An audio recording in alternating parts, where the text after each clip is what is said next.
আউযু বিল্লাহি মিনাশ শাইতানির রাজিম বিসমিল্লাহির রহমানির রহিম। আমার কাছে একটি প্রশ্ন আসলেন যে যিনি এই কাগজে লিখে দিলেন তিনি জানতে চাইলেন যে মূলত নবী রাসূলদের প্রতি সাহাবাগণ যারা ছিলেন তারা নবীকে কি পরিমাণ ভালোবাসলেন এবং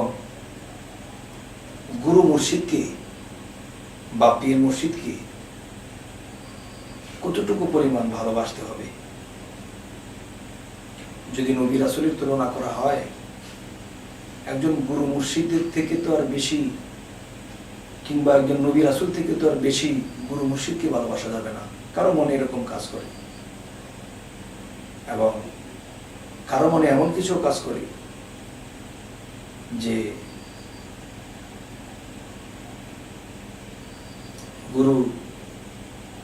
গুরুকে নবী ও রাসূলদের মতোই ভালোবাসতে হবে। তো এই বিষয়ে আমি কিছু কথা বলবো যে নিজের গুরু মুর্শিদকে কি পরিমাণে ভালোবাসতে হবে। তাই আমি হযরত মুহাম্মদ সাল্লাল্লাহু আলাইহি ওয়াসাল্লামের একজন সাহাবা ছিলেন আবু হুরায়রা। আমি আবু হুরায়রাকে নিয়ে আমি একটা আলাপ করব, আর এই আলাপটি দিয়ে আমি বোঝাবো যে নিজের মুর্শিদকে কতটুকু ভালোবাসতে হবে আর কতটুকু বিশ্বাস করতে হবে।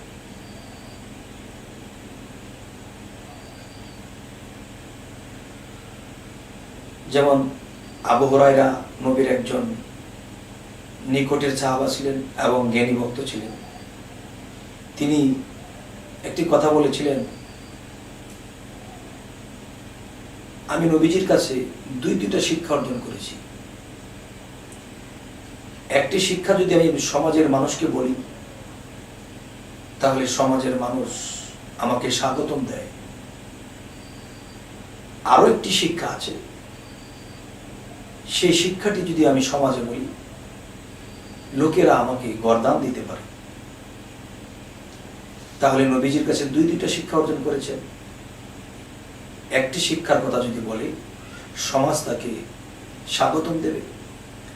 আরো একটি শিক্ষা আছে, যে শিক্ষাটি যদি বলে বা মানুষের সামনে তুলে ধরে তার এমনকি গর্দানও দিতে পারে। এটা কেমন শিক্ষা? দেখি এই দুইটা শিক্ষার মাঝে দিয়ে হযরত মুহাম্মদ সাল্লাল্লাহু আলাইহি ওয়াসাল্লাম আবু হুরায়রাকে কি ধরনের জ্ঞান দিলেন এবং কতটুকু বিশ্বাস ভক্তি নবীজির প্রতি রাখলেন, এই বিষয়ে আমি আলাপ করছি। আবু হুরায়রা হুরায়রা শব্দের অর্থ আছে বিড়াল। আবু হুরায়রা বিড়ালের বাবা। নবীজি আবু হুরায়রাকে বিড়ালের বাবা বলে আনন্দ করে ডাকতেন। কিন্তু আনন্দ করে ডাকার মধ্যে একটা জিনিস কাজ করে কি, যে তিনি যে তার ভক্ত, তিনি যে তার সাহাবা, সে খুব নিকটের এবং আদরের। এই জন্য আদর করে বিড়ালের বাবা বলতেন। তাই আমি বলবো, এত আদর করার পরেও একজন শিষ্য, একজন ভক্ত, একজন সাহাবার কি হাল অবস্থা। বহুদিন ইবাদত করার পরে তার কি হাল অবস্থা হইল। হঠাৎ একদিন মনে পড়লো, নবীজি ভাবছেন, কিরে সবাইকে তো কম বেশ দেখি, কিন্তু আমার আবু হুরায়রাকে যে আমি দেখতেছি না। আমার আবু হুরায়রা কোথায় আছে, কি করতেছে? তো নবীজি মনে পোষণ করার পর তিনি হাঁটি হাঁটি পা আবু হুরায়রার বাড়ির দিকে চললেন। আবু হুরায়রার বাড়ির দিকে যখন গেলেন তখন হঠাৎ আবু হুরায়রা দেখতেছে নবীজি আমার বাসায় এখন সে কি চেয়ার দেবে, নাকি ফিরি দেবে, নাকি পাটি বিছাই দেবে, না কি করবে? আবু হুরায়রা কোনো কুল কিনার পাচ্ছে না, কি করবে? হায় হায়। তখন নবীজি আবু হুরায়রার এই অবস্থা দেখে তখন বলতে লাগলেন নবীজি, হে আবু হুরায়রা, তুমি এত ব্যস্ত হয়ে না, তুমি তো আমাকে দাওয়াত করে আনোনি, আমি তো নিজের ইচ্ছা এসেছি, তুমি এত ব্যস্ত হয়ে না, আমি এটা মেনটেন করে নেব, তুমি ভিতরে কোনো কষ্ট রেখো না। তখন কি হলো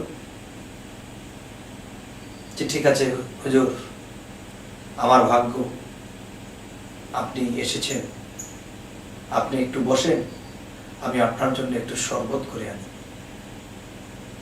শরবত করে আনতে আনতে তখন চেয়ে দেখে যে আবু হুরায়রা যে পাথরটার মধ্যে বসে ইবাদত করত, ইবাদত করতে করতে করতে করতে তার হাঁটু, তার পা, তার হাতের মুষ্টি, এগুলো সব কিছুর একটা দাগ পড়ে গেছে, যেমন এতটুকু গর্ত হয়ে গেছে, যেন দেখা যাচ্ছে যে হযরত আবু হুরায়রা তার 5টা আঙ্গুলের গাঁটে গাঁটে হয়ে গেছে, গাঁট হয়ে গেছে, তার কোনোর গাঁটগুলো হয়ে গেছে, হাঁটুর স্থানটা গর্ত হয়ে গেছে। তখন হযরত মুহাম্মদ সাল্লাল্লাহু আলাইহি সাল্লাম ভিতরে আনন্দ নিয়ে ভাবতে লাগলেন, আমার আবু হুরায়রা আল্লাহর এত ইবাদত করেছে, এই পাথরটাকেও হার মানাইয়া দিছে। আলহামদুলিল্লাহ, আমার একজন সাহাবা কত ইবাদত করেছে। এই সময় আল্লাহর ফেরেশতা জিবরাইল এসে বলতেছে, হুজুর, আপনি এত আনন্দিত আবু হুরায়রার বাড়িতে আসিয়া? হে জিবরাইল, দেখেন এই যে আমার আবু হুরায়রা আল্লাহর কত ইবাদত করেছে, সে এখানে এই পাথরটার উপর ইবাদত করতে করতে পাথরকে হার মানাই দিছে, পাথর গর্ত হয়ে গেছে, হাতে পায়ের চিহ্ন গর্ত হয়ে গেছে, এখানে একটা মানুষের ডাইস হয়ে গেছে, এই জন্য আমি খুশি। তখন জিবরাইল বলতে লাগলো, হুজুর, এত খুশি হবেন না, আল্লাহ আমাকে এই মুহূর্তে জানাইলেন যে আবু হুরায়রা এত বছর যাবত ইবাদত করছে, এত বছর যাবত যখন ইবাদত করছে এবং এই পাথরকে হার মানাই দিছে, আজকে আল্লাহ জানাইলো আবু হুরায়রার একটা ইবাদত গ্রহণ করেননি, একটা সেজদাও আল্লাহ গ্রহণ করেননি। তখন নবীজি এই কথা শোনার সাথে সাথে শরীরটা কাঁপতে লাগলো, চেহারাটা নীলবর্ণ হয়ে গেল, চোখ দিয়ে অধরে পানি উঠতে লাগলো, হু হু করে কাঁদতে লাগলো। তখন আবু হুরায়রা আসলেন, হুজুর, আপনাকে এখন আমি স্বাভাবিক দেখলাম, আপনি এত কাঁদতেছেন কেন? কি সমস্যা? আমি কোনো ভুল করলাম? আমি কোনো অপরাধ করলাম? হুজুর, আমি যদি কোনো ভুল করে থাকি আমায় ক্ষমা করে দেন। তখন বলতেছে, আবু হুরায়রা রে, আমি তো এই দুঃখে কান্দি না রে, আমি তো কান্দি, আল্লাহ আমাকে এই মুহূর্তে জিবরাইল দ্বারা জানানো হইল, তুই যে এত ইবাদত করেছিস, তুই যে এই পাথরকে হার মানিয়েছিস, আমি তো মনের থেকে অন্তর থেকে খুশি হয়ে গেছিলাম রে। আর আল্লাহ তো জানাইছি তোর একটা ইবাদত, তোর একটা সেজদাও নাই।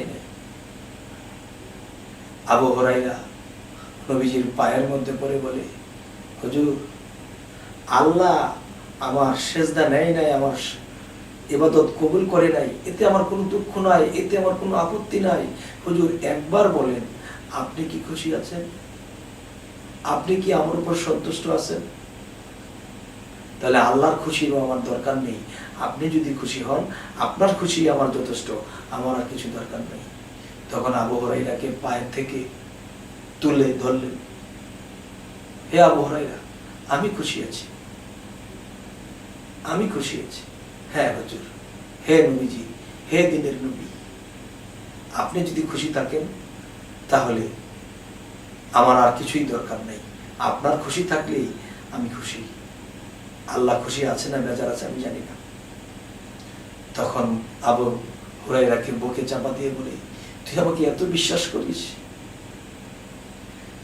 আমি তো আপনাকে চিনি, আল্লাহকে দেখি নাই, আল্লাহকে চিনি নাই, আপনাকে তো চিনছি, আপনাকে তো জানছি। আপনি যদি সন্তুষ্ট হন তাহলে আমার আর কিছু চাওয়ার নেই। তখন আল্লাহ তো বলেছে কোরআনে, যদি আমার দোস্তকে কেউ খুশি করে, আমার দোস্ত যদি কারো উপরে খুশি হয়ে যায়, তাহলে আমি কি খুশি বাকি থাকি? আবু হুরায়রা নবীর খুশির দিকে তাকিয়ে আছেন, আর নবী যখন মুখে বলছেন আমি খুশি আছি, তাহলে আর কোনো চিন্তা নেই।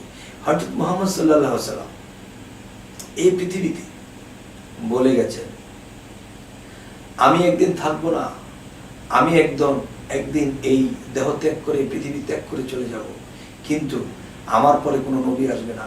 আমার পরে আসবে কারা? বেলায়েত চালু হবে, আর সেই বেলায়েতে ওলিয়া উলিয়া পীরেরা থাকবে, মুর্শিদ থাকবে।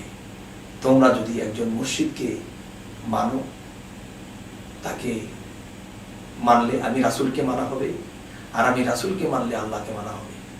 তাই আমি বলতে চাই, নিজের মুর্শিদকে যে মানলো সে নবীকে মানলো, আর যে নবীকে মানলো সে আল্লাহকে মানলো। তাহলে কেউ যদি নিজের মুর্শিদকে খুশি করতে পারে, তাহলে আল্লাহ খুশি হইল কি না হইল এটা আমাদের দেখা দরকার নেই। আমার মুর্শিদ খুশি তো রাসূল খুশি, আর রাসূল খুশি তো আল্লাহ খুশি। আজ এই প্রশ্নের উত্তরটা দিতে যাইয়া আমার এই ঘটনাটি বলতে হলো যে হযরত আবু হুরায়রা নবীর খুশির দিকে তাকিয়ে আছে। আল্লাহ খুশি হইল কি হইল না সেদিকে তার লক্ষ্য নেই। তাহলে আল্লাহ তো বলেছেন আমার রাসূল খুশি হইলে আমি খুশি। হে জগৎবাসী, আজ আমি এই কথাগুলোই বলে রাখলাম। এই পর্যন্ত। আল্লাহ হাফেজ।